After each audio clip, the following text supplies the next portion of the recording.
자, 2교시부터 또 보도록 하겠습니다.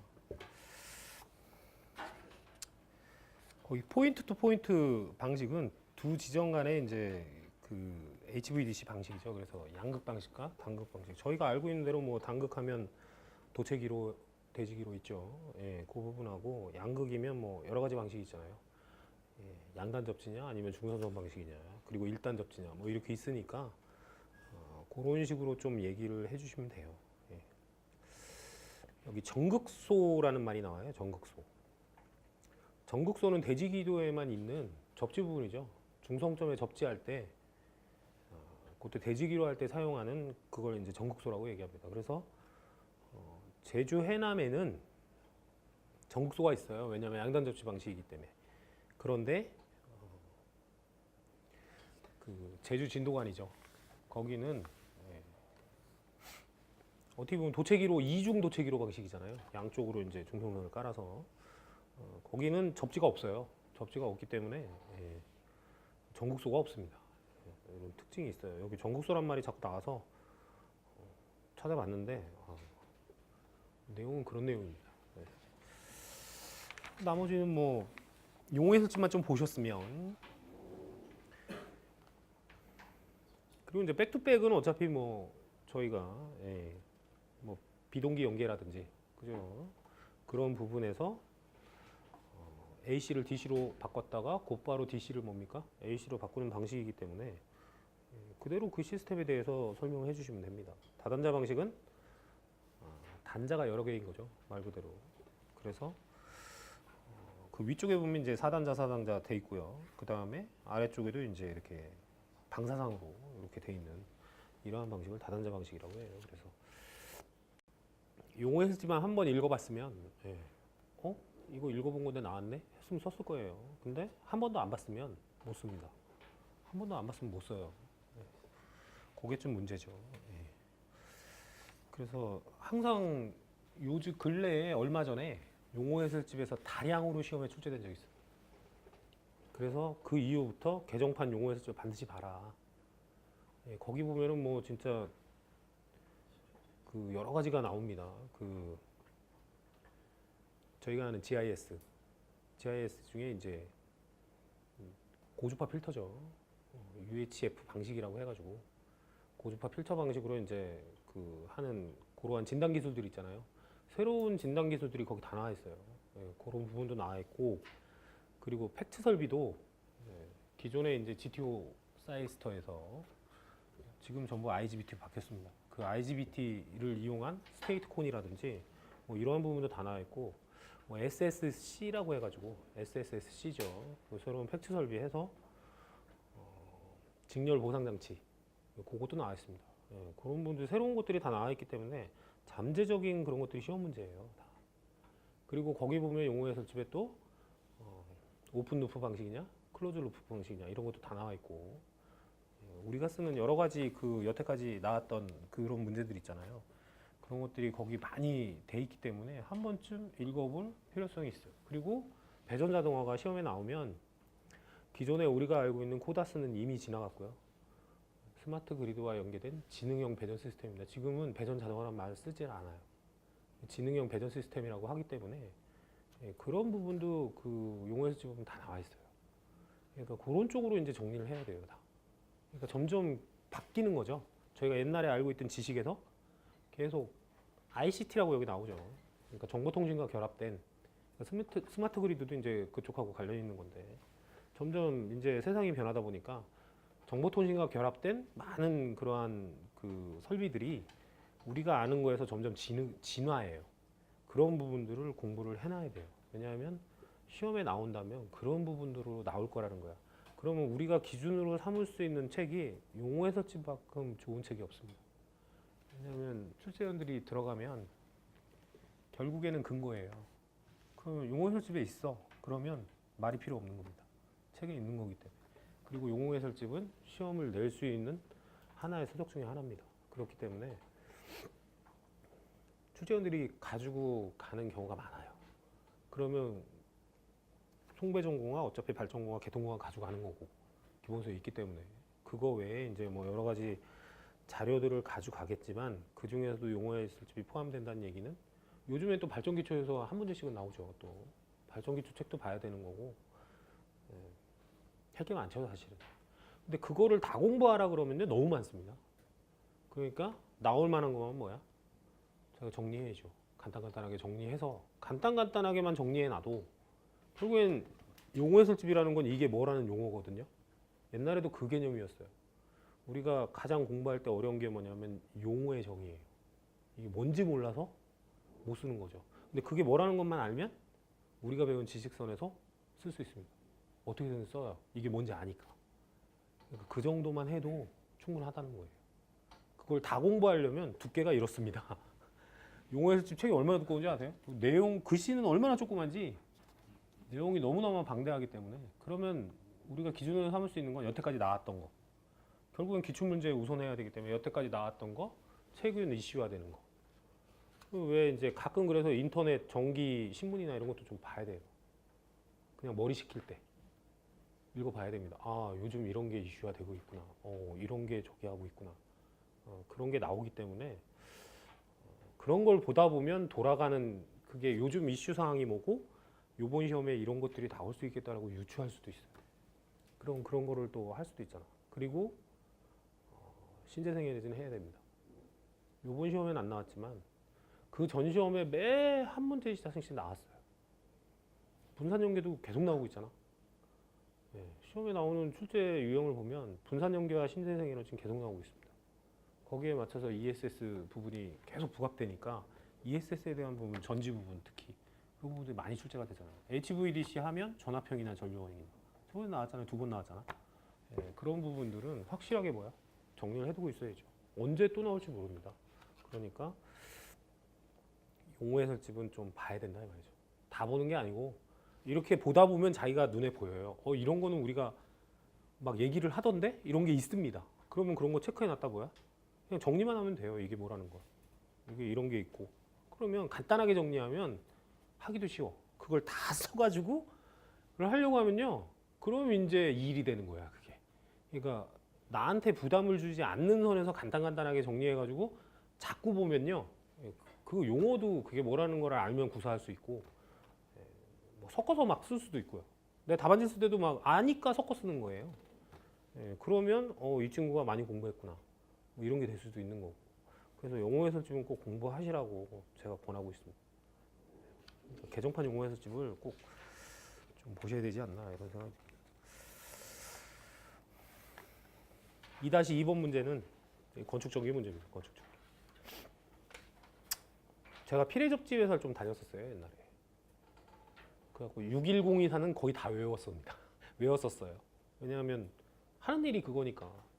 설계사무소 가면요 전부 피레 접지를 하는 설계를 우리 회사가 다 하는 겁니다. 그 부분만 가져와서 하기 때문에 그거를 설명을 해야 돼요. 그러면 옛날에는 이게 61024인가 그랬어요. 그런데 이제 61024는 피레 등급을 4등급으로 놨고 여기도 이제 피레 레벨 나오잖아요. 그 레벨을 여기도 4등급으로 나눴잖아요. 4등급으로 나누는 이제 회전구체법에 의해서 구의 면적이 틀려지는 거죠. 구의 반경. 그래서 구를 어떤 구를 쓰느냐에 따라서 뭡니까? 그 레벨이 바뀌었고 중요한 거는 설계자가 자기 맘대로 할 수 있어요. 그게 아마 보호 레벨 4등급 하면 80%뭐 이렇게 되거든요. 그리고 회전구체 반경이 60m인가 뭐 이런데 그럼 반경 60m의 구예요. 그 저기 뇌예요, 뇌. 그게. 그럼 걔를 건물을 돌려. 뇌가 굴러갑니다. 굴러가면 건물에 닿는 곳은 다 뇌가 칠 수 있다 이거야. 그 구 자체가 뇌니까. 그러면 뇌를 맞으면 안 되잖아요. 그럼 어떻게 해야겠어요? 그 닿는 부분에다 전부 뭐를 설치해? 피레 설비를 하라는 얘기예요. 피레침을 세우든 피레 도선을 깔든 해가지고 피레 설비를 하라는 게 회전구체법입니다. 여기도 그림 보면 원으로 따져가지고 했잖아요. 이게 단다 이거야. 그러면 그 옆에 뭐를 설치하라는 거야? 피레 설비 하라는 얘기죠. 피레침이든 뭐든 하라는 거예요. 그게 이제 회전구체법의 주요 원리입니다. 근데 이제 예전에 그 법령은 예전에 IEC 이거로 되기 전에는 보호 등급이 지 멋대로였다 이거야. 그거를 뇌보호 설계자가 지 맘대로 해요. 딱 봤을 때 이거 얘는 좀 촘촘히 해야겠는데? 그러면 보호 등급 3등급. 뭐 이런 식이에요. 보호등급 2등급. 그러니까 설계하는 사람이 판단해서 지멋대로 하는 거야. 이거 오패가 있는 거 아니냐 뭐 이렇게 해갖고 그래서 나온 게 이 6230입니다. 이 6230은 뭐냐면 그 조언을 다 나눠갖고요. 이런 경우에는 몇 등급, 이런 경우에는 몇 등급을 적용하라고 다 세부적으로 알려줬어요. 그러니까 내부 설계자가 자기 맘대로 4등급 이게 안 돼. 왜냐하면 이러한 상황이고 이러한 조건이면 뭐를 해야 돼 무조건? 몇 등급을 해야 되고 이런 게 나눠진 거예요. 이게 그렇게 해서 나온 건데 필의 구역이란 얘기는 말 그대로 여기 LPZ 0A, 0B, 1, 2 뭐 해서 쭉 나와 있잖아요. 이렇게 구분을 하고 그 부분들을 그림으로 보시면 됩니다. 그림으로 직경례에 대한 보호 그거는 0A로 구분한 거고 그 다음에 이제 뇌 전자계죠. 그러니까 전자파에 의한 영향 그런 거를 이제 0B로 구분한 거고요. 그 다음에 거기 전류에 분류는 SPD라는 거 이제 그 서지 프로텍터 디바이스라고 해가지고요. 일종의 피레기예요. 그렇게 생각하시면 돼요. 피레기. 예. 그런 거에 의해서 지전류라든지 이런 게 흘렀을 때 지역 내각 간의 전자계에 의한 영향이에요. 공간 차폐라는 의미는 이격거리를 두라는 얘기입니다. 공간을 두라는 얘기예요. 공간을 둬서 이격거리를 둬서 차폐해라 이런 얘기입니다. 그런 구역은 1번 구역. 그러니까 주로 내부 구역이 되겠죠. 예. 그런 얘기를 해놓은 겁니다. 이게. 그리고 필의 레벨이란 얘기는 그래서 거기 표를 좀 보시면 이해가 되실 거야. 필의 영역 0A, 0B 그 구체적인 대상 설비 이해해서 나와 있잖아요.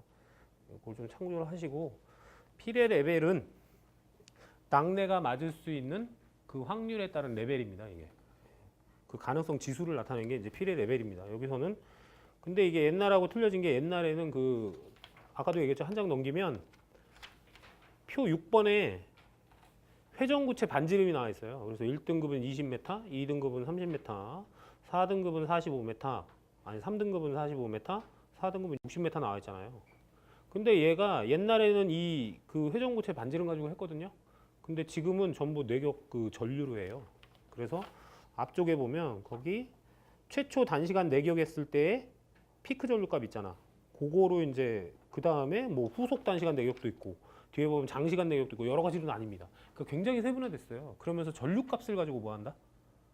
이 보호 레벨을 나눕니다. 내격 전류값의 크기가 얼마냐에 따라서. 그래서 이게 좀 바뀐 부분이고 그걸 좀 알기 쉽게 설명한 것이 6번하고 7번이에요. 최소 피크 전류에 따른 그다음 보호 레벨에 대한 내용이죠. 거기. 보호 효율이 몇 프로냐. 그래서 최대값보다 작은 경우, 큰 경우가 99%, 98%, 97%. 그렇게 돼 있는데 97%면 엄청난 겁니다. 보호율이 97%라는 얘기는 뇌 100번 치면 3번만 맞는 거예요. 건축물에. 그러면은 거의 엄청난 효율이죠. 이건. 옛날에 4등급이 80%인가 그랬으니까 건물에 뇌마저도 뭐 20% 안에 들었나 보다. 이렇게 생각했던 거죠. 근데 옛날에 어떤 사람이 보호율 99%로 한 사람이 있었어요. 피레층으로 도배하는 겁니다. 건물 옥상에 피레층으로 도배를 해요. 그러면 뇌 안 맞는다.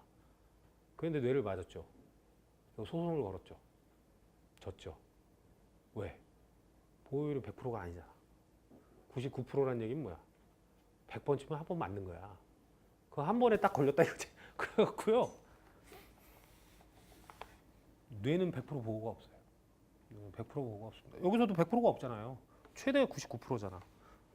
그런 레벨을 나타낸 거예요. 보호 등급에 대한 레벨. 그걸 필의 레벨이라 한다 이 말이죠. 근데 정의를 쓰기가 쉽지 않아요. 내방전을 초과하지 않는 최대 그리고 최소 설계값에 대한 확률에 관련된 일련의 내격 전류의 파라미터로서 정해진 레벨이 이게 정의인데 쓸 수 있겠습니까? 그리고 저희는 이런 걸 안 하잖아요. 필의 잡지는 건축 전개 영역이기 때문에 저희가 안 해요. 근데 이런 문제를 냈다라는 건 이제 뭐 이런 문제도 있다라는 걸 봐라. 뭐 이런 의미로 봐야겠죠. 이거 건들기가 우리가 필의 접지를 했어도 만약 유기성공을 했으면 뭐 내용을 좀 썼겠죠. 근데 제가 그 회사를 다닐 때는 610 이상가 다 했습니다. 거기 보면 뭐 수레불안 무엇인가 뭐 이런 거 다 비슷해. 뭐만 바뀌었어? 이 보호 레벨 부분만 바뀐 거예요. 그게 4권인가 뭐 4권하고 3권 부분입니다. 수레부에 대한 건 똑같고요. 옛날하고. 그리고 층내에 대한 것도 다 똑같고 뭐 이게 다 똑같은데 그래서 이 부분은 쓰시기에 이제 어떻게 보면 이게 핵심이죠. 6230의 핵심 부분이에요. 이 부분이. 그리고 쉽지는 않았을 거다 이거죠. 이거 건드리면 좋은 점수 맞기는 좀 쉽지 않았을 것 같아요. 예, 어려운 내용이고. 2.3은 뭐 다 쓰셨겠죠. 그리고 완전 접지, 편단 접지, 크로스 본딩 접지. 그리고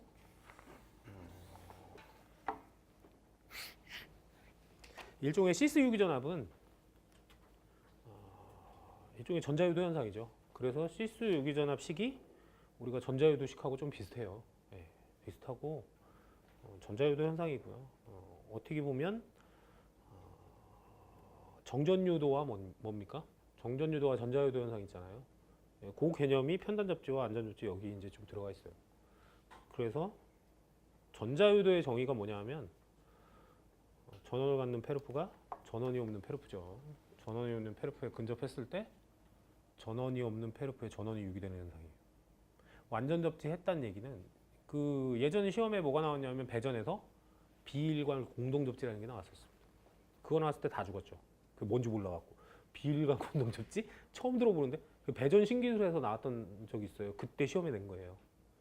거기 보면은 완전 접지를 다 하게 되면 어떻게 돼요? 페르프 구간이 너무 많아집니다. 여기도 페르프, 여기도 페르프, 다 페르프야. 그럼 순환 전류가 너무 많이 흘러가지고 시스 전을 위협할 수 있어요. 그러니까 어떻게 해야 돼?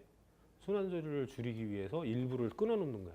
페르프가 안 되면 전자유도 현상은 없어요. 쉽게 얘기해서. 그러니까 여기서도 완전 접지하면 뭐냐면요. 페르프가 형성되니까 페르프가 형성되는 구간에는 다 뭐다? 전류, 순환 전류죠. 순환 전류가 흐르게 되고 그럼 순환 전류가 흐르면 시스의 손실에 크게 두 가지가 있어요. 시스 회로손이라는 놈하고 와전류손. 근데 와류손은 시스 와류손은 전압하고 관계 있고요. 이 시스 회로손이 뭐하고 관계 있어? 전류하고 관계 있습니다. 그렇다 보니까 시스 회로손이 커져요. 이게 다 페르프 때문에 생기는 거야. 우리가 말하는 전자유도 때문인 거죠. 예. 그런데 편단 접지하면 한쪽이 개방됐잖아요. 개방되면 페르프가 안 되잖아. 흐르겠어요? 안 흐르겠어요? 이게? 그럼 전자유도가 있겠어요? 없겠어요? 없어요. 왜? 전원을 갖는 페르프가 전원이 없는 페르프. 어떤 페르프에 근접해야 되는데 페르프가 아니기 때문에 유도되는 게 하나도 없습니다. 그러니까 얘는 결국엔 정전차폐예요, 이게. 그래서 제어에서 전자차폐 할 때는 정전차폐 할 때는 한쪽을 개방하고 접지된 쪽을 한쪽을 열어놓고 뭐 합니까? 그냥 이렇게 차폐선만 연결합니다. 그럼 그게 정전차폐를 하기 위해서 하는 거예요. 그러니까 편단 접지는 전자유도하고 전혀 관계없는 거예요. 그 시스 회로선이 얼마야? 빵이죠. 전자유도 현상이 없기 때문에. 순환 전류도 안 흘러요. 오픈되어 있는데 전류가 어떻게 흘러? 대신에 편단에 뭐가 떠? 전위가 뜨겠죠. 전위가 뜨니까 장거리로 갈수록 어떻게 돼? 전압이 많이 뜹니다. 문제가 생겨. 그래서 얘는 단거리밖에 적용 못해요. 그래서 여기 단거리에 적용한다고 해요. 발변전소 인출 같은 단거리밖에 적용을 못하는 거예요. 근데 완전 접지는 하게 되면 시스 회로선이 문제가 되는데 해저 케이블 송전 같은 경우는 걔는 딴 거 할 게 없잖아. 여기 접지하고 쭉 가서 여기 접지하고 두 군데밖에 못 하잖아요. 그러니까 완전 접지 할 수밖에 없어. 그래서 해저 케이블 송전 같은 경우에나 하는 거야.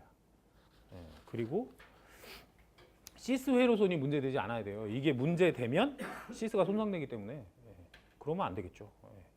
그런 얘기입니다. 그러니까 가장 좋은 접지 방식은 뭐야? 크로스 본딩 접지죠. 솔리드 본딩이라는 얘기가 저희 배울 때는 완전 접지였어요. 근데 양단 접지라는 말은 어디서 나온 겁니까? 양단 접지라고 쓰면요. 양단 접지는 개념이 틀린 거야. 완전 접지는 각각에 다 접지하는 건데 양단 접지는 맨 끝에만 뭐 하는 거야? 접지하는 거예요. 개념이 틀려요. 그래서 답을 양단 접지라고 쓰면 안 돼요. 이 명칭이 솔리드 본딩은 완전 접지라는 뜻이에요. 완전 접지. 어떤 일부 책에 보면 기술사 해설집에 보면 뭐 완전 접지하고 가로치고 양단 접지 이렇게 쓴 게 있어요. 양단 접지 개념이 틀리다니까? 양단만 접지하는 거야. 말 그대로. 양단 접지잖아요. 가운데 접지? 안 하는 거지. 예, 그러니까 개념이 약간 틀려서 그리고 저희가 이 내용은 한전 설계 기준에 나오는 거 그대로 쓴 겁니다. 지중 케이블에 가면 한전 설계 기준 나와 있거든요. 그거 있는 그림 그대로 갖다 거기 있는 내용 그대로 갖다 쓴 거고 거기에도 완전 접지라고 나와 있지 양단 접지라고는 안 나와 있어요. 그러니까 양단 접지라고 쓰시면 어떤 사람이 양단 접지 얘기하길래 그럼 잘못 쓴 거예요. 네, 그럼 큰일 납니다. 점수 안 줄 수도 있어. 기하학적 상사 2.4. 기하학적 상사의 의미는요. 이거 어렵더라고요. 찾아보니까 모형과 원형은 그냥 그렇다라고만 생각하시면 돼요. 모형과 원형은 이들 사이에서 물체의 모든 크기가 좌표 측의 세 방향에 대해 모두 같은 선형 축적비를 가질 때에 하나요? 기하학적 상사라 한다는 말입니다. 우리 책에는 없어요. 제가 그 기계책을 좀 이렇게 보니까 거기에는 모형은 원형이 상응하는 기하학적 변수의 비가 같을 경우가 기하학적 상사다 이렇게 나와 있었어요. 그래서 그거 쓴 건데 어떤 책에 또 보니까 그렇게 나와 있더라고요. 적어드리면 모형과 원형은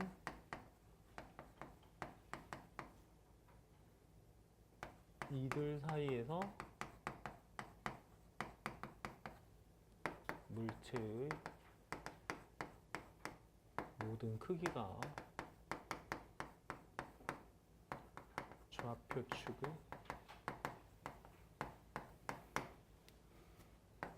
세 방향에 대해 세 방향이니까 뭐 x, y, z겠죠. 입체적으로 세 방향에 대해 모두 같은 선형 축적 비를 가질 때에 한하여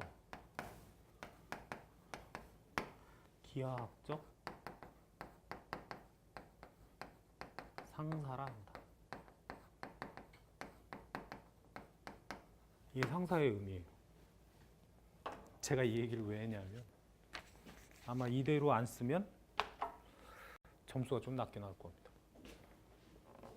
그게 문제죠, 항상. 그게. 그래서 이 문제가 쉬워 보여도 이 기하학적 상사의 의미니까 아마 많은 사람들이 그렇게 썼을 거예요. 저희 발전공학에 보면 러너 모양이 같으면 수초의 특성이 같다 이런 얘기가 있거든요.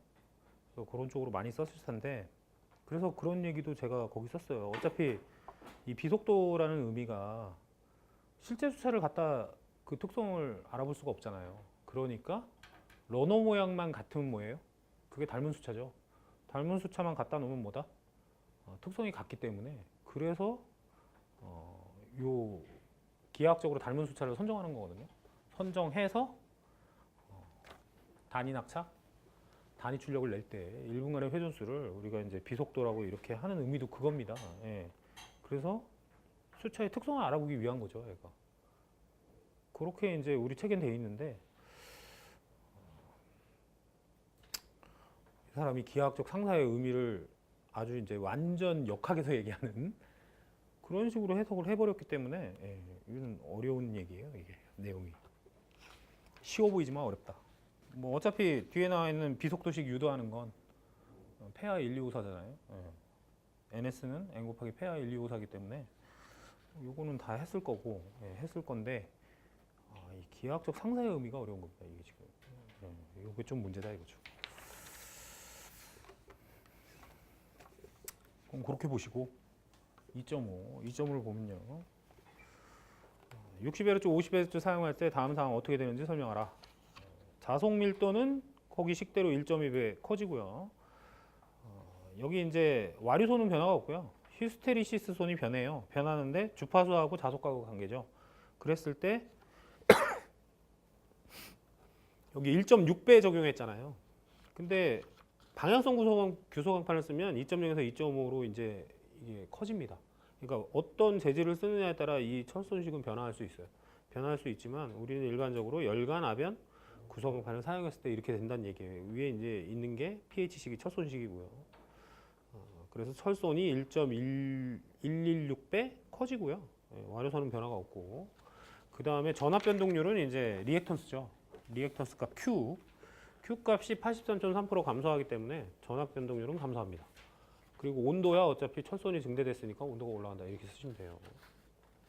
이게 예전에 나왔던 문제예요. 기출 문제입니다. 기출 문제이기 때문에 이대로 정리하시면 되지 않을까 이렇게 생각이 듭니다.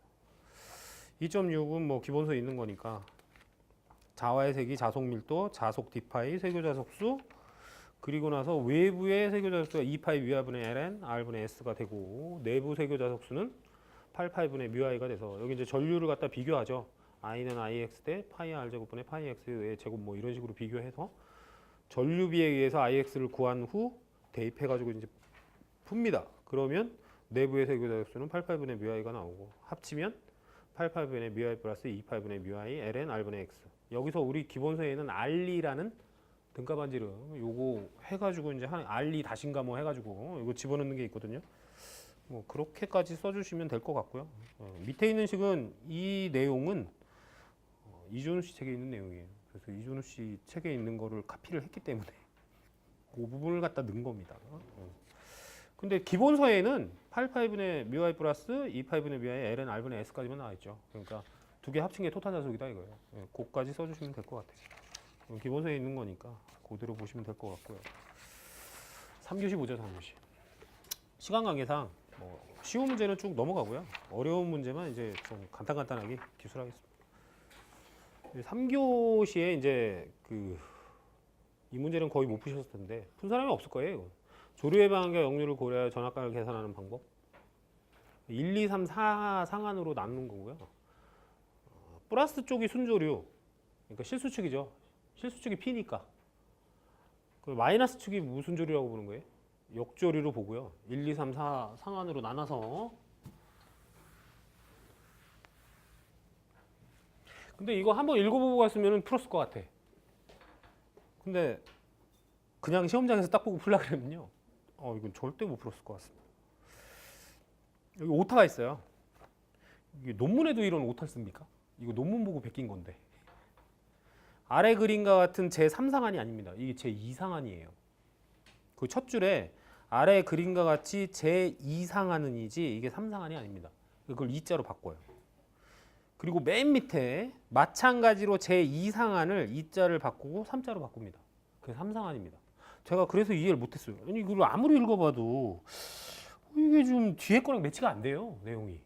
그래갖고 또 딴 걸 찾았죠. 한 장을 넘기시면 추가 참고 자료라고 나와요. 그거 이제 삼각함수법으로 이제 해석하는 거 똑같아요. 내용은. 똑같은데 근데 얘가 말하는 내용하고 여기서 말하는 내용하고 틀려요. 근데 다시 한번 딱 봤더니 이게 오타 난 거야.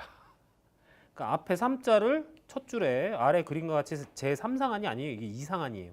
2상한이고 그 다음에 마찬가지로 제3상한이 2상한이 3상한이에요. 그러니까 2자를 3자로 바꾸시면 돼.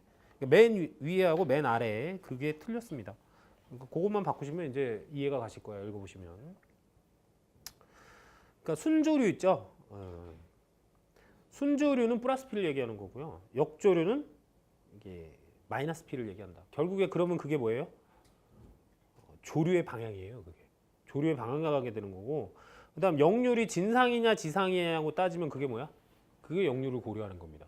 그러니까 IQ라는 얘기는 진상 전류가 흐른다는 얘기고 I 플러스 Q라는 얘기는 뭐예요? 그거는 이제 지상 전류가 흐른다는 개념이겠죠. 지상 역률이라는 얘기입니다. 우리는 일반적으로 플러스를 지상으로 따지니까 그런 의미예요. 그래서 그거대로 보시면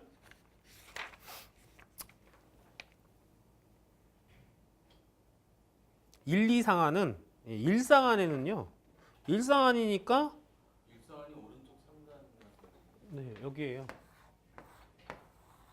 여기가 1상한입니다. 우리가 일반적으로 1상한, 2상, 3상한, 4상한 이렇게 하잖아요. 이렇게 표현하니까 여기에요. 1상한이. 여기고 여기는 여기가 진상이고 진상 역률에 여기가 지상. 여기는 순조류 플러스 P죠. 여기도 플러스 Q. 플러스 Q, 마이너스 Q. 여기 진상이 마이너스죠? 플러스가 지상이잖아. 여기 플러스 Q. 마이너스 P. 이 얘기죠, 지금. 맞죠? 이렇게 돼 있죠, 지금. 요거고 한 장 넘기시면 한 장 넘기면 나오는 그 그림 있잖아요. 걔는 얘하고 얘가 어떻게 됐어? 그림을 잘 봐요, 그래프를. 얘하고 얘가 어떻게 됐어요? 플러스 마이너스가 바뀌었어요. 바뀌어서 얘 볼 때는 4상한, 3상한, 2상한, 1상한이에요. 그것만 주의하면 내용은 똑같아요.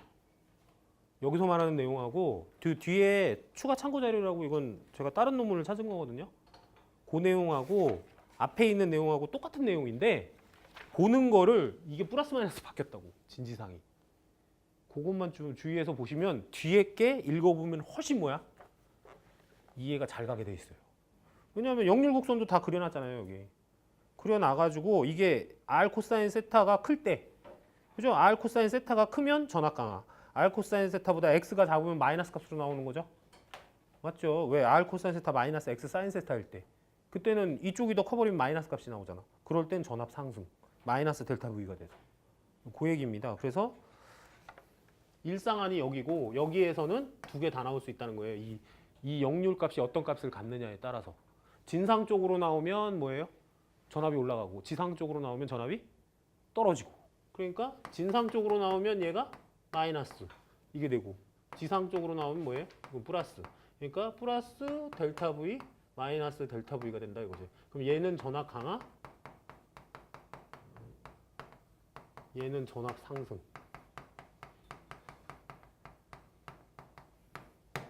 이상한일 때는, 역조류일 때는 무조건 뭐만 있다? 전압 상승만 있다. 사상한일 때는 무조건 뭐만 있어요? 사상한일 때는 얘는 그러니까 마이너스 델타 V로 나오는 거고, 얘는 사상한이 우리가 일반적으로 알고 있는 상황이야. 순조리면서 지상 역률. 그럼 무조건 뭐예요? 전압 강화만 있죠. 그러니까 플러스 델타 V, 즉 전압 강화만 있죠. 얘도 이게 이렇게 움직이잖아. 움직이니까 진지상 역률에 따라서 삼상한도 뭐야? 두 가지 다 존재해. 진상이냐 지상이냐에 따라서 똑같아요. 얘랑 내용은. 진상이 크면 마이너스 델타 V, 지상이 크면 플러스 델타 V.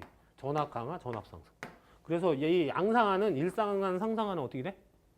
전압 강화 둘 다 존재하고 전압 강화와 상승이 동시에 존재하는 거죠. 역률에 따라서.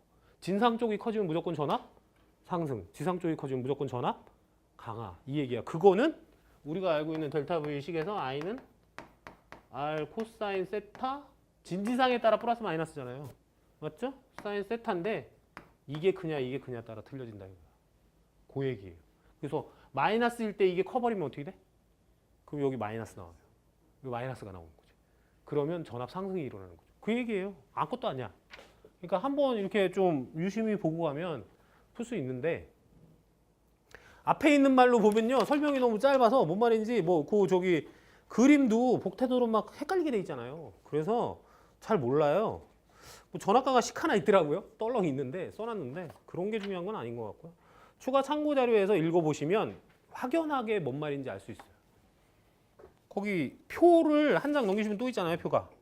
그래갖고 상한마다 다 표시를 했어요. 플러스 델타 V냐 마이너스 델타 V냐. 그러니까 그 표를 좀 유심히 보시면 아 이게 이런 내용이구나. 그리고 거기 1, 2, 3, 4 표시가 여기 다 돼 있잖아요. 그러면 전압이 1번처럼 줄어들면 전압 강화, 6번처럼 늘어나면 전압 상승 이겁니다. 그러니까 1, 5번은 다 전압 강화고 2번은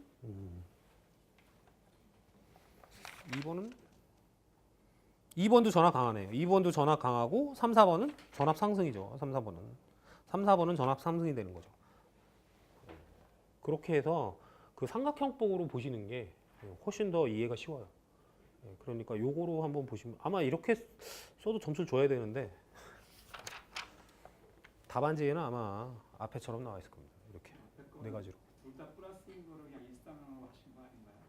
앞에 거는요? 둘 다 플러스라는 얘기는 무슨 얘기죠?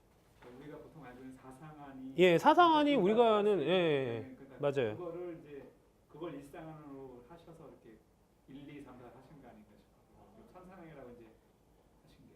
삼상안이요? 이 자료가. 요 앞에 자료는 요대로 본 거예요. 1, 2, 3, 4. 그러니까 예, 그거를 이렇게 이제 본 거예요. 1, 2, 3, 4 이렇게 하신 게 아닌가 싶어서요. 아, 뒤에 그림이 그거예요. 뒤에 그 그림은 예. 뒤에 그림은 이제 우리가 보통 알고 있는 1, 2, 3, 4인데 그 앞에 그림. 아, 아니에요. 앞에 게 우리가 아는 1, 2, 3, 4고요. 이거고 이 사람이 그 여기 보면 제1상하는 역조류와 지상이 존재하지 않고 순조류와 진상만 존재하면요. 일상안이 여기잖아.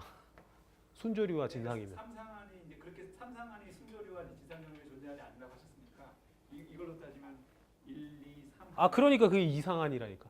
오타라니까. 제가 바꾸라 그랬잖아요. 예.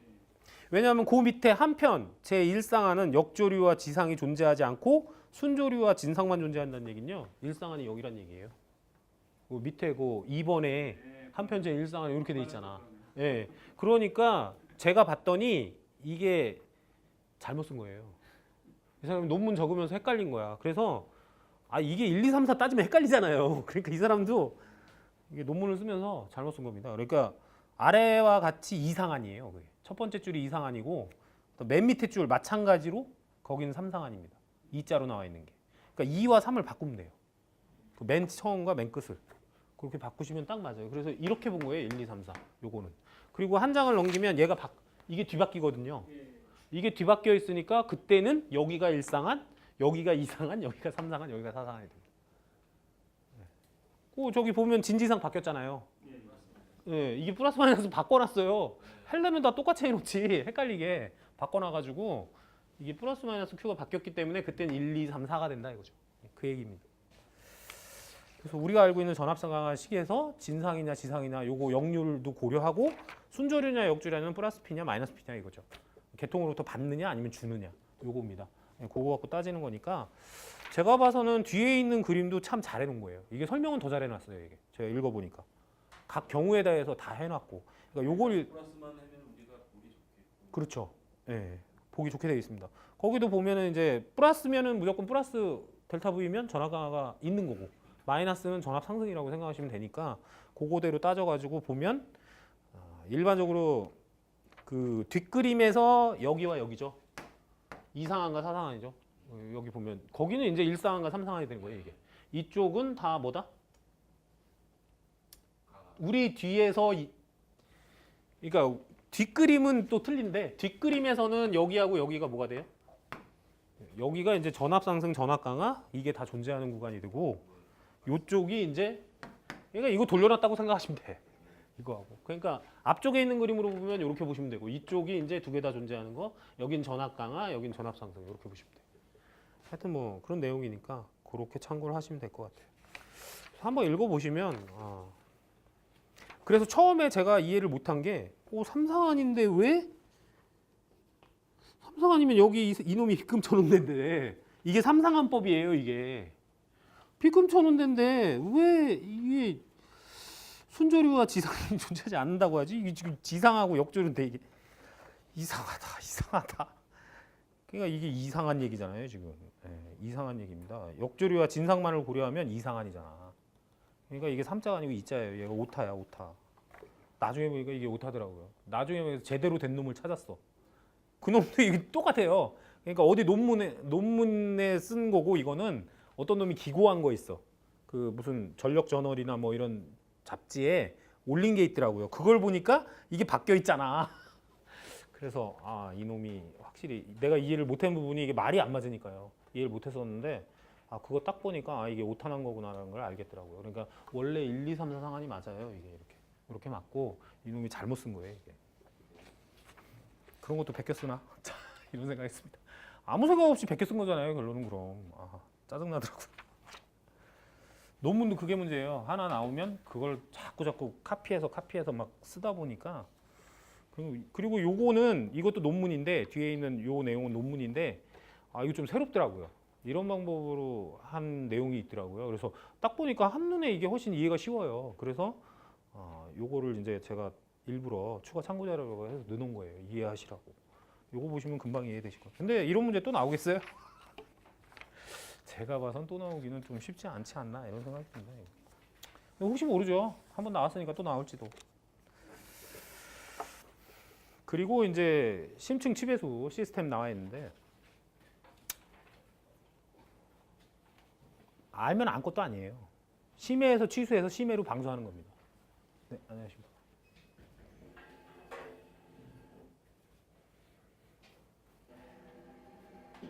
얼추 끝나실 때 오셨는데.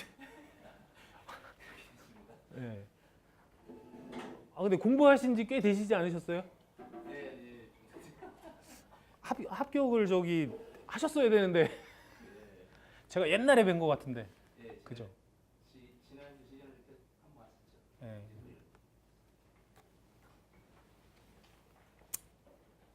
아마 이번에 저기 모르겠어요. 제가 문제풀이집 만들었는데 여기가 많이 비슷하다 하시면 그럼 아마 합격에 좀 가까우실 거예요. 이 답안에 많이 비슷하다 하시면 믿으셔도 될 겁니다.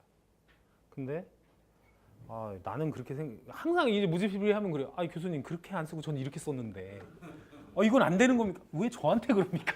왜 저를 갖고 그러세요? 근데 요번에 단원학원데 여기 있는 내용하고 좀 다르더라. 그러면 좀 힘들지 않나. 제가 물론 뭐 채점문과는 아니기 때문에 뭐라고 얘기는 못 하겠지만 그렇게 믿으셔도 될 거예요. 믿으셔도. 그래서 심층치수 계통도 그림을 대략 이렇게 그리시고 아까 그거하고 비슷해요. 오픈 시스템 아니십니까? 오픈 시스템하고 비슷하니까 뭐 이대로 하시면 될 겁니다. 뭐 내용들은 아까 뭐 설명한 내용하고 비슷하죠. 여기 앞쪽에 스크린이 있을 거고 그 헤드에서 들어가서 거기 취수 터널 지나가지고요. 쭉 오면은 그 취수조라는 게 있어요. 물을 좀 보관하는 데가 있고 거기서 이제 뭡니까? 펌프로다 뭐예요? 펌프로 밀어주는 거죠. 그럼 배수까지 다 쭉 이제 냉각수 거쳐서 이런 식이니까 거기 냉각수 펌프가 있고요. 스크린이라는 건 뭐 오물 제거 장치겠죠. 한마디로 그렇게 보시면 됩니다. 그래서 구성 설비해서 뭐 구조가 간단하기 때문에 요거대로 설명하시면 돼요. 뭐 주요 특성은 뭐 참고적으로 쓰시면 되고 그거 외에 또 다른 시스템도 있더라고요. 이제 비슷해요. 비슷한데 이제 표현이 다른 거예요. 거기 신안을 원전에 적용한 심층 휴배소 공법이라고 나오잖아요. 그래서 그걸 찾아가지고 또 참고도 하나 넣는 겁니다. 이렇게 해도 이런 시스템을 가지니까 참고하시라고. 거기 설명이 많이 돼 있잖아. 한번 읽어보시라고. 그걸 넣어놨어요. 넣어놨으니까 좀 보시면 될 것 같아요. 그리고 3-3이 제가 아까 그랬죠. 건들면 죽는다고. 3-3이요. 신에너지, 재생에너지, 개발 이용 보급을 위한 촉진법에 따른 신재생에너지를 각각 구분하고 설명하라는 부분인데 이게 법령이잖아요. 그래서 이 문제 건들면 죽어요. 왜 죽냐 하면 뭐 11개, 13개 설명하는 건 설명합니다. 거기 쭉 해놨잖아. 중요한 건 뭐예요? 그 뒤에 있는 게 더 무서워. 각 원전별 발전량 비중. 이걸 어떻게 알아요? 이건 참. 거기 보면요. 그 2016년도에 발전량은 총 발전량이 5억 6,100 얼마 쭉 나와있죠. 그 중에 신재생에너지가 이제 4천만 정도 차지하고 비중은 100%로 봤을 때 7.24% 정도 되잖아요. 그리고 밑에 세부적인 그 쫙 나와 있어요. 7.24%를 100%로 봤을 때 태양광이 12.6, 풍력이 4.1, 수력 7.0 쭉 나오죠. 폐기물이 얼마예요? 56.0%인데 외국에서는 폐기물 인정 안 해준대요. 그러면 향후는 앞으로는 뭐다? 앞으로는 폐기물을 점점 줄이고 뭐로 갈 것이다?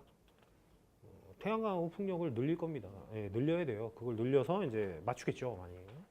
그래서 신재생 에너지를 거의 몇 프로 정도? 10% 정도 유지하는 걸 목표로 이렇게 합니다. 지금 그런 내용들을 아마 여기 각 발전원별 특성을 저는 각 발전원별 특성으로 본 거예요. 그러고 나서 써놓은 건데 너무 많아서 제가 보기엔 이 답안은 각 발전원별 발전량의 특성이에요.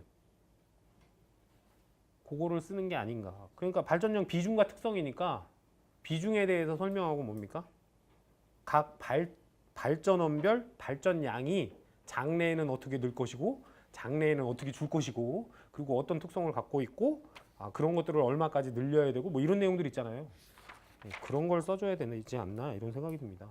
이렇게 쓰니까 너무 많아요. 한번 써봤는데 이게 25점으로 되겠어요. 벌써 한 장 반이잖아요. 그래서 얘는 참고적으로 공부하실 때 좀 읽어보십시오. 읽어보시고 이 문제 건들면 죽습니다. 제가 봐서 어려운 문제예요.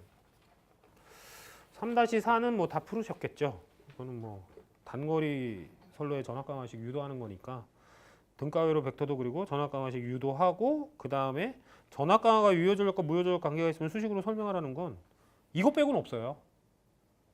뭐 여기서 V분의 P로 묶어내면 뭐 R 플러스 X 탄젠트 이렇게도 나오는데 그건 Q가 없잖아.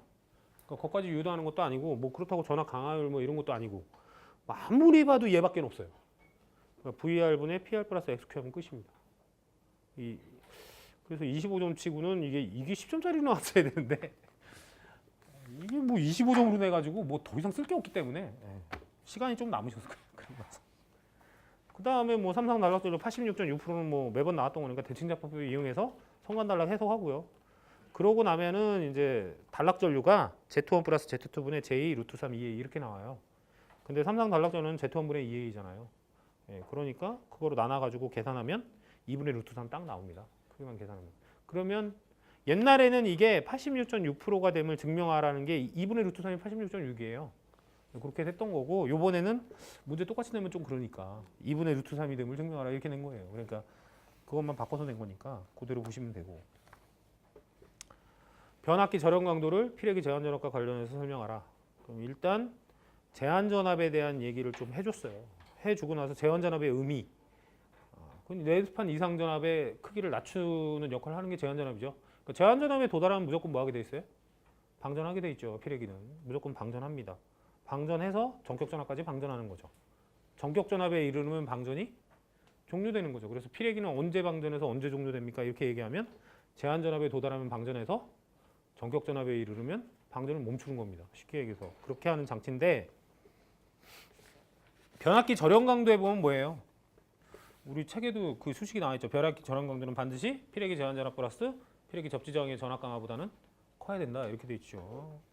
그래서 그 말은 그 이상만 뭐 해주면 절연을 해주면 그 얘기예요. 절연을 해주면 피레기가 보호해준다는 전제하에서 뭐 할 수 있다? 저감절연이 가능하다 이 말입니다. 그래서 우리 저감절연의 개념이 누구를 기준으로? 피레기 제한전압을 기준으로 빌보다 낮추어서 절연한 거. 이걸 저감절연이라고 했잖아요. 그러니까 그거를 얘기하려면 또 변압기 절연 설계 방법에 대한 얘기를 좀 해줘야 돼요. 그러니까 피레기 전격전압을 선정하고 전격전압에 2.6에서 3.2배 한 것이 제한전압이기 때문에 제한전압을 선정한 후에 거기에 접지선의 전압 강화는 5타 났네. 더하기로 돼 있네. 곱하기인데. 곱하기죠. 일종 접지 하면 15옴. 그죠? 그리고 이제 보통 1호사는 10하죠. 1호사 이상은 다 10하기 때문에 방전 전류가. 그래서 이제 거기 곱하기고요. 그럼 100kV잖아요.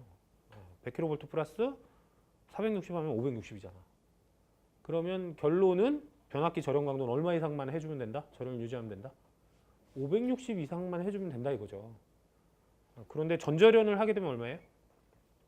750 빌이잖아요. 750 빌이니까 1000kV 이하일 때는 일단 저감할 때마다 어떻게 돼요? 100kV씩 떨어지잖아. 그러니까 650 빌. 그러면은 560보다 크기 때문에 가능하죠? 근데 2단 저감을 하게 되면요 550 빌이 돼요.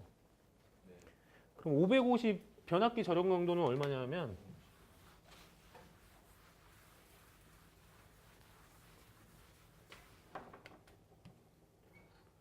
(560kV고요) 2단 저감하면은 550 빌이 되잖아요. 그래서 쉽게 얘기해서 절연을 이만큼 한 겁니다. 그랬다고 가정을 하자 이거지. 그렇게 되면 피레기 제한전압이 어떻게 보면 합친 게 560이잖아. 그럼 뇌가 560 이상이 오면은 무조건 얘는 뭐예요? 피레기는 방전해요. 방전해서 빼줍니다. 아까 얘기했잖아요. 제한전압 이상에 걸리면 무조건 방전한다고. 근데 문제는 이 사이야. 우리 이렇게 많이 하는데 555kV가 따고 오면 어떻게 될까? 그러면 빌값을 넘었기 때문에 기기는 어떻게 돼요? 망가집니다. 절연 파괴되겠죠. 망가져요. 얘보다 높은 전압이 왔기 때문에. 근데 피레기는 동작 안 해요. 왜? 제한전압 이상이 걸려면 방전하기 때문에. 그럼 여기 요 사이에 오는 이상 전압에 대해서는 속수문책이야. 그래서 얘는 2단 저감을 할 수가 없는 거예요. 2단 저감하면 안 되는 거지. 그래서 650만큼 해야 된다 이거. 신형 피레기를 쓰면 피레기 제한전압이 낮아져. 460이 아니고 300 얼마예요? 375인가 얼마로 떨어지기 때문에 거기에 100kg 해봐야 465kg밖에 안 되잖아. 그래서 피레기 제한전압이 낮을수록 좋아요. 왜? 2단 저감이 가능해지잖아요. 3단 저감은 안 되든 3단 저감은 안 되겠죠. 3단 저감은 안 되지만 2단까지 가능하잖아. 그죠? 그죠? 2단 저감하면 550빌이잖아요. 550빌이 얘보다 크잖아. 그죠? 그러니까 제한전압 이상만큼 절연을 했기 때문에 그러니까 뭐 문제가 없는 거죠. 그래서 피레기 제한전압은 뭐 할수록 좋아? 낮을수록 좋다. 뭐 이렇게 돼 있잖아요. 예. 그 얘기가 이제 그 얘기죠. 의미가 그런 의미지. 그러니까 제가 낮으면 낮을수록 뭐다? 절연을 덜 해도 되는 거예요. 다 누가 보호해 준다는 전제야? 피레기가 보호해 준다는 전제죠. 그런 얘기를 좀 해줘야죠. 여기 그런 얘기를 써놨어요. 그래서 뭐 어디 책에 있는 것도 아니고 제가 그런 얘기들을 쭉 써놨습니다. 근데 그런 내용들이 기본서에는 없어. 기본서에는 없고 결국에는 공부를 오래 하다 보면 뭐예요? 자연적으로 알게 돼요. 자연적으로. 근데 이제 기본서를 아무리 봐도 그냥 보면 그런 것들을 알 수가 없죠. 그런 내용들을 알 수가 없어요. 그래서 그게 중요한 거거든요. 피레기에선.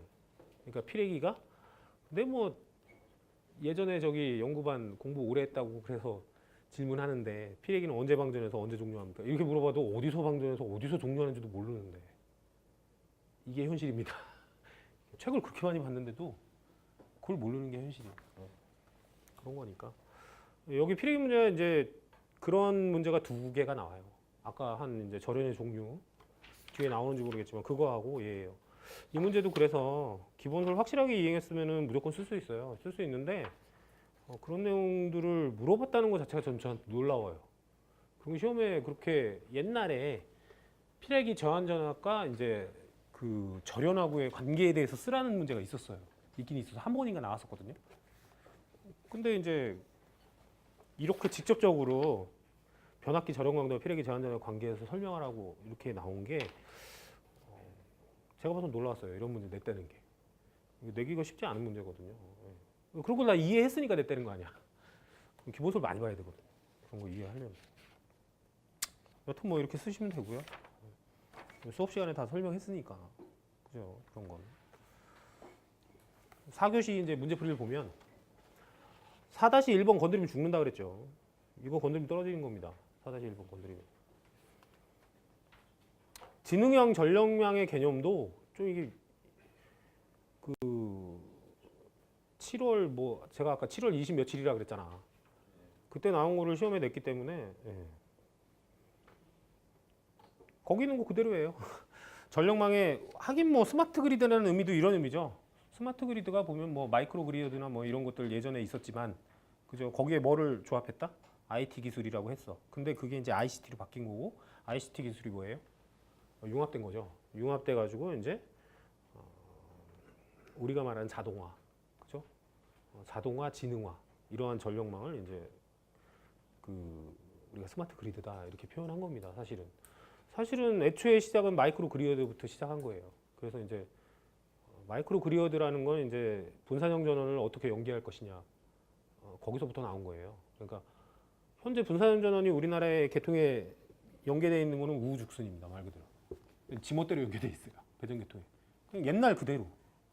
그렇게 하면 관리가 안 되고 뭐 어떤 에너지의 무슨 부하 평준화지 이런 거 기여할 수 없고 에너지 세이빙 기능도 없고 아무것도 안 되니까 어떡하자?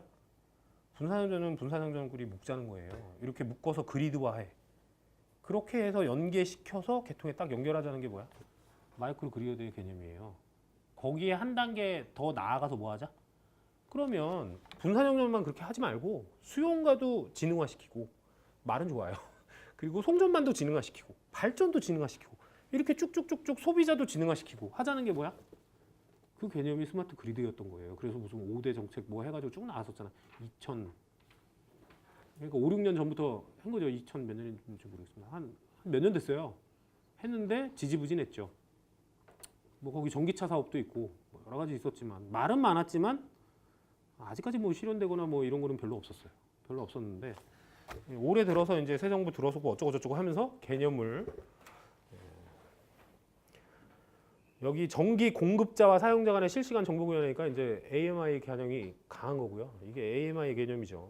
그런 개념이 강하고 또한 전기를 공급하고 그 다음에 에너지 이용효율을 극대화해 전력망을 지능화 전력망하다 이게입니다. 그렇게 하는 게 지능형 전력망법 제2조 2항이래잖아. 참 그런 법도 한 번도 안 찾아봤는데 하여튼 여기 나와 있잖아요. 구성은 전력 통신망, 지능형 전력 양계, 요금제나 이제 수요 등. 그러면 소비자 중심의 스마트 구현을 위한 책은 국내 정책 과제에 대해서 쓰라 그랬잖아요. 그럼 그게 여기 나와 있어요. 한 장 넘기시면 표 봐요, 표. 스마트 그리드 체험단지 추진 방안. 1단계 개시별 요금제, 2단계 아파트용 ESS, 그 다음에 전력 중개 사업, DR을 기반한 부지투도 이제 3단계로 가면 이제 마이크로 그리어도 해가지고 최종 시범 단계 세종시. 세종시에 뭐 하겠다? 시범적으로 실시하겠다 이거예요. 1, 2, 3, 4단계를 단계적으로. 지금 그 얘기입니다. 그 얘기가 나오면서 다시 앞으로 오시면 스마트 그리드의 신서비스를 활성화시키고 스마트 그리드의 서비스 체험단지를 조성하고 스마트 그리드 인프라 및 시설을 확충하겠다. 크게 다니면 그리고 네 번째 스마트 그리드 확충 기반을 구축하겠다는 거예요. 이 네 가지입니다. 내가 얘기했죠. 2018년 7월 며칠 날 나온 거라고. 이걸 어떻게 씁니까? 옛날 우리 알고 있는 스마트 그리드 내용 썼다가는 전혀 그거하고 안 맞아요. 그럼 뭐야? 거의 빵점이야. 그거 쓰면. 저수 주겠어요? 레퍼런스 이렇게 돼 있는데 얘기가 안 되는 거예요. 그러니까 요거는 건들면 죽는다. 제가 그랬잖아요. 건들면 죽는다. 이거 안 건드리면 이거 빼고는 다 쓸 수 있잖아. 괜히 여기서 뭐를 발휘합니까? 아, 이게 나한테 기회가 될 수 있구나. 이 문제를 좀 해가지고 잘 풀면 내가 합격하겠지. 해고 건드렸다간 사망하셨습니다. 이게 되는 문제예요. 왜 옛날에는 그런 1, 2, 3교시 너무 문제가 좀 내가 불리한 것 같아. 잘하고 있는 사람도 불안해요.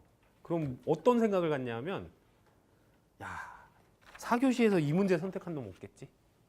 내가 이걸 선택해가지고 뭐 해야겠다? 아, 나 쓸 수 있을 것 같은데. 그럼 내가 이거를 딱 써가지고 뭐 하겠다? 무기로 삼으려고 이제 씁니다. 근데 답은 전혀 아니야. 답은 전혀 아니야. 그래서 이 문제 지뢰였어요. 지뢰. 건들면 죽어요. 건들면 죽습니다. 하여튼 그렇고요. 이건. 4-2번 문제야 뭐 그 절연의 종류니까 전절연, 저감절연, 단절연, 균등절연에 대해서 뭐 이건 다 나와 있는 얘기잖아요. 그대로 보시면 되고. 4-3번 문제는 화력발전소의 연료율에 미치는 요소. 요게 좀 어려웠을 수 있어요. 근데 책에는 사용 증기, 복수기 진공도, 축이 단수 하나가 또 있는데 기타 손실인가 봐요. 하여튼 기본서에 보면 나와 있어요. 아닙니다. 그거 아니고 기본서에 보면 화력발전소실에 연료율에 영향을 미치는 요소는 뭔지 쓰시오라고 예제 문제 나와 있습니다. 그럼 그거 보면 네 가지예요. 증기, 사용 증기가 어떤 거냐. 왜냐하면 증기에 따라 초기온, 초기압 뭐 이런 게 정해지잖아요. 그러니까 사용 증기가 나오고 복수기 진공도가 있습니다. 그 다음에 축이 단수를 몇 단으로 하느냐 이런 내용이 있고 그 다음에 각종 재손실 있잖아요. 이 손실 부분이 또 당연히 손실이 효율에 영향을 미치겠죠. 그래서 기본서에 네 가지가 나와요. 그러니까 저는 그거 외에 연료가 다르면 그잖아요. 다 연료에 따라 가스를 쓰느냐, 석탄을 쓰느냐, 석유를 쓰느냐에 따라 어때 효율이?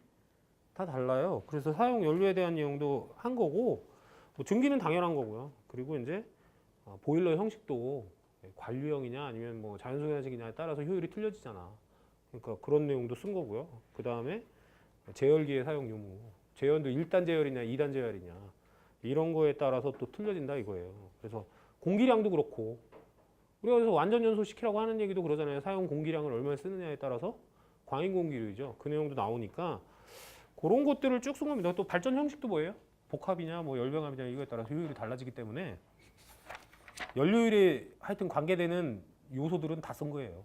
저는 다 쓴 거고 기본서에는 그 예제 문제를 봤더니 네 가지 정도로 나오더라 이 말이야. 그러니까 뭐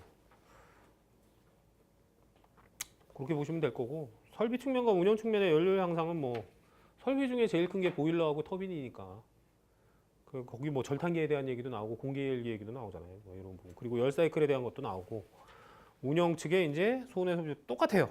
내용이 옛날 우리 서브했던 거 똑같으니까 그대로 쓰시면 됩니다. 이 내용은 이미 다 몇 번씩 보신 거니까 예전 서브에 있던 내용하고 똑같으니까 그대로 쓰시면 아마 답일 것이다 이 말이죠. 그 다음에 이제 PF 개념을 어차피 발전전력 주파수 특성은 뭐예요? 걔는 이제 가바나 프리 운전이기 때문에 그죠? 가바나 프리라는 얘기는 조속기에 어떠한 조종도 가하지 않는 거죠. 계통이 갖고 있는 그 성질에 따라 지 스스로 하는 거야. 그러고 났을 때 주파수는 부하가 증대되면 떨어지는 거죠. 그러니까 가바나 프리 운전이 끝나면 하락된 상태입니다. 그걸 원래의 주파수로 회복하는 게 뭐예요? 그게 이제 주파수 제어고 그걸 자동적으로 행하면 AFC가 되는 거죠. 그런 내용을 여기 써놨어요.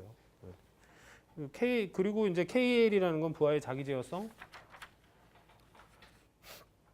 부하가 늘어나면 억제하려는 성질이잖아요. 그럼 어떻게 억제를 하냐 이거죠. 그러면 주파수가 하락하면 회전수 저하하니까 소비 전력도 감소한다 이거죠. 그것이 이제 부하의 자기 제어성이다. 뭐 이런 얘기를 해놨고 여기서 전력 주파수 특성을 했으니까 전력 주파수 특성에 대한 얘기를 좀 해준 겁니다. 여기 나머지는 그렇게 해서 정리를 한 거죠. 근데 이제 최근 물어본 건 발전 전력 주파수하고 부하의 자기 제어성이니까 그거 위주로 딱 쓰시고 더 이상 안 쓰셔도 별 무리는 없어요. 그래서 이 문제도 얼추 다 쓰셨을 거고 차폐선 얘는 뭐 이렇게 시험에 진짜 자주 나오는지 모르겠어요. 또 나왔어요. 그래서 결론은 그거죠. 결론은 차폐선은 철선 같은 거 쓰지 말고 왜냐하면 차폐선의 자체 임피던스 ZS를 줄일수록 뭐가 커져요? 단락전류 IS가 커지기 때문에 차폐 효과는 극대화 된다. 이렇게 돼 있죠. 그러니까 기본선 있는 그대로 그러니까 철선 쓰지 말고 뭘 써라? 동선이나 알루미늄 선을 쓰세요. 그렇게 하면 되죠. 기본서에 어디 이제 제가 이런 이상한 얘기를 들었어요. 뭐 전력선에 근접시킬 때 차폐 효과가 좋아진다. 뭐 이렇게 얘기를 했는데 그런 말이 없어요. 어느 쪽에 근접하나 효과는 똑같아요. 그런 말이 없잖아.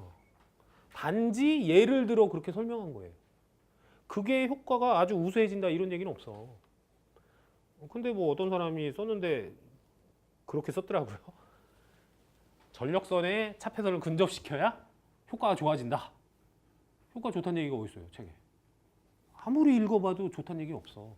그게 더 낫다라는 얘기가 없다고. 전력선에 근접시킬 수도 있고 어디에도 근접시킬 수도 있다. 통신선에 근접시킬 수도 있다라고만 돼 있지. 여기에 하는 게 효과가 훨씬 좋은데요. 그걸 기본서를 읽고 어떻게 그걸 해석을 한 건지 뭐 딴 데 그런 게 나와 있습니까? 나 그런 거 본 적이 없는데. 일반적으로 통신선에 하는 것보다 어디에 하는 게 유리해? 우리가 가공지선을 갖다 차폐선을 활용할 수 있잖아요. 그러니까 거기 설치하는 것 뿐이지 일반적으로 그렇게 하기 때문에 그렇다는 거지 거기에 하는 게 효과가 우수하다는 얘기는 아니에요. 그리고 무수히 많은 통신선에 다 할 수 없잖아. 전력선은 통전선로 하나잖아. 그럼 거기다 뭐 하면 돼? 한 개만 하면 모든 게 해결되잖아요. 그러니까 경제적인 면에서 유리하다고 하면 얘기가 될지 몰라도 차폐 효과가 더 좋아져서 그렇다? 그건 오바하는 것 같은데 내가 봐도 그렇게 쓰면 그건 오바 얘기예요. 오바 얘기.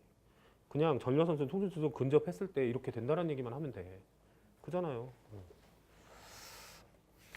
뭐 그렇게 쓰시면 되고 나머지는 집진기 얘기니까 나머지는 여기 그거 썼어요. SOX, NOx, CO2 그리고 여기 분진의 영향도 설명해야 돼요. 그러니까 분진도 피부질환, 안질환, 재료의 침식, 도장면서 이런 거 써야 됩니다. 뒤에 집진기 쓰니까 안 써도 아니 그럼 분진은 영향 아니에요? 분진 영향 있는 거지. 비산해라 그랬으니까. 배기가스에 회도 다 포함되어 있잖아요. 그러니까 분진에 대한 영향도 써야 돼요. 그래서 XOX, NOx, CO2, 분진 이렇게 쓰고 집진기에 대해서 설명해야지. 집진기는 기계식, 전기식으로 나누고 유속이 빠른 곳에서는요. 1차적으로 기계식으로 해야 돼. 유속이 빨라버리면 대전되기 전에 휙 지나가요. 그러면 전기식 갖다 설치하면 아무것도 안 돼. 코로나 방전을 해야 되는데 대전시키기 전에 지나가 버렸어. 그럼 흡착이 되겠어요? 안 되겠어요? 안 될 거 아니야. 그러니까 얘는 유속이 느린 데서 해야 돼요. 3m/s잖아. 그럼 유속이 굉장히 느린 곳에 전기식을 설치하는 겁니다. 그래서 천천히 흘러가면서 먼지가 뭐 되는 거야? 마이너스로 대전되는 거지. 그럼 플러스 극에 가서 흡착되는 거 아니에요? 그렇게 집진하는 원리니까 그런 식으로 써주시면 이건 뭐 다 쓰셨겠지. 이건 다 기본적으로 공부하고 가는 내용이기 때문에 그래서 아까도 얘기했지만 4교시는 1번 빼고는 뭐 다 써서 제가 봐서는 3교시 제일 어려웠어요. 1교시하고 3교시가 제일 어려웠습니다. 2교시는 한 2문제 정도 어려웠고 3교시가 좀 어려웠던 것 같아요. 3교시에는 아까 그 전압강화 문제 그것도 뭐 쓴 사람 거의 없을 거고 그 다음에 무슨 그거였잖아요. 그 문제 3교시가 신에너지 및 재생에너지 이거잖아요. 그거를 쓰면 그것도 거의 뭐 발전량 비중을 쓴다는 건 어려웠을 것 같아요. 그래서 1번, 3번이 거의 어려웠기 때문에 2번을 좀 유추해서 써야 되는데 이것도 안 보면은 못 씁니다. 안 보면 뜬구름 잡기야. 그래서 우리가 심층 취소 방수법 그냥 이렇게 해갖고 심의에서 받아서 빼줍니다. 이렇게만 배웠지 심층 추배수니까 이것도 좀 한 번씩 봤으면 됐을 텐데 안 봤으면 2번도 좀 어렵지 않았나 이래서 그래도 쓰긴 썼겠죠. 심층 취소 방수법을 아니까. 그리고 시험 보고 나면은 1교시에 그거 있었잖아요. 일과성 냉각하고 재순환 냉각 시스템이 나왔으니까 나와가지고 쉬는 시간에 막 얘기했을 거 아니야. 이게 뭐냐 찾아보자 해가지고 찾아보니까 아이씨 이거였네. 그렇게 본 사람은 뭐야? 또 나왔네? 해가지고 3교시에 좀 쓰는데 도움이 됐을 거예요. 왜? 그게 진짜예요. 왜냐하면 발전 기초 찾아보면 그거 나오거든요. 그 일과성하고 순환 그 사이클하고 해서 나와요. 그런 거 읽어봤던 사람은 아까 그거를 좀 뭐예요? 그 1교시에 찾아봤던 거를 좀 해갖고 대충 썼을 텐데 안 찾아본 사람은 아예 뭐 손도 못 대고요. 아무리 쉬운 문제도 안 보면 손을 못 대요. 하여튼 이번 시험이 쉬운 건 굉장히 쉬웠고 어려운 건 좀 난해했다 이렇게 생각이 들고 처음에는 쉬워 보였어요. 문제 쉽게 나왔네 이랬는데 문제풀이를 하는 과정에서 막 쓰다 보니까 하나하나 이제 단어를 다 보게 되잖아요. 내용을 보니까 그렇고 이게 쉬워 보였지만 만만치 않구나 이런 생각을 했습니다. 역시. 그래서 합격자 많이 나올 줄 알았는데 한 20명 나오겠네 했는데 문제풀이를 다 끝나고 나니까 야, 많이 나와야 10명에서 15명 나오겠다 이런 생각했습니다. 한 10명 정도는 나올 것 같아요. 제 생각에. 합격자 10명은 나오겠죠. 10명은 나올 것 같은데 20명까지 나오기는 힘들 것 같습니다. 10명에서 한 15명 수준 나오지 않을까 이런 생각이 듭니다. 제 생각이에요. 제 생각입니다. 자, 여튼 뭐 시간이 한 25분 초과됐는데 문제풀이는 여기서 마감을 하고요. 또 여기까지 오셔주셔서 너무 감사하고 이것으로 마무리 짓도록 하겠습니다. 감사합니다.